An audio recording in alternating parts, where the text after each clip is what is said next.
पांचवें चरण में भी नहीं सुधरा बिहार का वोटिंग ग्राफ, 1.22% कम हुआ मतदान। एक्सपर्ट बोले इस वोटिंग ट्रेंड से एनडीए को हो सकता है नुकसान। बिहार में पांचवें चरण का चुनाव शांतिपूर्ण तरीके से संपन्न हो गया है। कुल 55.85% मतदान हुआ। 2019 की तुलना में 1.22% कम वोटिंग हुई। 2019 के चुनाव में इन 5 सीटों पर 57.07% वोटिंग हुई थी। हैरानी इस बात की है कि इन 5 सीटों में लगातार हाई वोटिंग वाली सीट रही। मुजफ्फरपुर में भी इस बार कम मतदान हुआ। इस बार यहां 58.10% की वोटिंग हुई है, जबकि पिछले चुनाव में यहां 61% की वोटिंग हुई थी। हालांकि लगभग 3% की गिरावट के बाद भी 5 सीटों में सबसे अधिक वोटिंग मुजफ्फरपुर में ही हुई है। वहीं अगर सबसे कम मतदान वाली सीट की बात करें तो इस बार मधुबनी में मात्र 52.20% की वोटिंग हुई।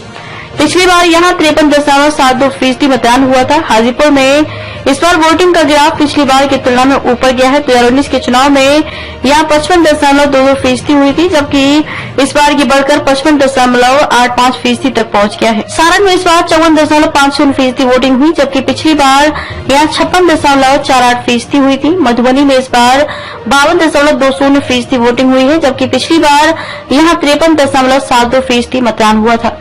पॉलिटिकल एक्सपर्ट कहते हैं कि मुजफ्फरपुर, हाजीपुर और मधुबनी की वोटिंग में पिछले साल के बराबर ही वोटिंग हुई है।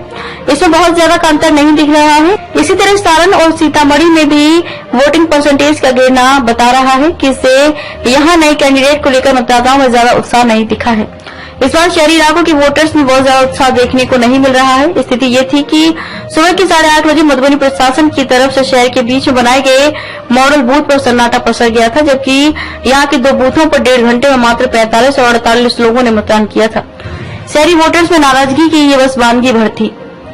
लगभग सभी इलाकों की यही तस्वीर दिखाई दे रही थी। ग्रामीण क्षेत्रों में कुछ वोटर जरूर बाहर निकल रहे थे, लेकिन यहाँ के कई भी इलाकों में दोपहर बाद सन्नाटा पसर जा रहा था। 5वें फेज में वोटिंग परसेंटेज में गिरावट का एक बड़ा कारण वोट का बहिष्कार भी रहा है। मुजफ्फरपुर के औराई इलाके समेत कम से कम 4 से 5 इलाकों में लोगों ने कहीं रोड तो कहीं पुल की मांग को लेकर वोट का बहिष्कार किया है। सारण, मधुबनी और हाजीपुर के भी कई इलाकों से वोट बहिष्कार की सूचना आई है। ऐसे में अगर ये बहिष्कार नहीं होता तो वोटिंग परसेंटेज की तस्वीर और बेहतर हो सकती थी। इस बार के चुनाव में महिलाएं एक्स फैक्टर साबित हो सकती हैं। सुबह 7 बजे से ही पहले मतदान और फिर जलपान की पंक्ति को चरितार्थ करती हुई महिलाएं दिखाई दे रही थी। ग्रामीण इलाकों को तो कई बूथों पर महिलाओं की लंबी कतार सुबह से लेकर शाम तक दिखाई दी। हालांकि ये पूरी तरह से साइलेंट वोटर्स हैं।